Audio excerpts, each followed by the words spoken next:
Hi friends, காலையிலேயே மீன் கடையில் போய் என்ன வாங்கியிருப்போம்னு பார்ப்போமா? பாருங்கள். ஐயோ, இது என்ன மீன் சொல்லுங்க பார்ப்போம்.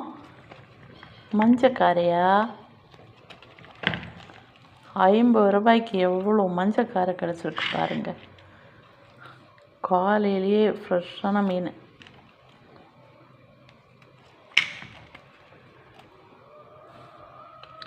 சூப்பராக இருக்குது பாருங்கள். அப்புறம் 10 ரூபாய்க்கு முருங்கைக்காய், 10 ரூபாய்க்கு மிளகாய்.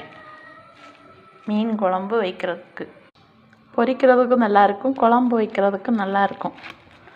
இதுக்கு பேர் மஞ்சக்காரைன்னு சொல்லுவாங்க, ஆனால் கிளியராக தெரியலை. இங்கே என்ன மீன் சொல்லுங்கள். ஓகேயா? பிடிச்சிருந்தா லைக் பண்ணுங்கள், ஷேர் பண்ணுங்கள், சப்ஸ்கிரைப் பண்ணுங்கள். குழம்பு வச்சு போடுறேன். பை.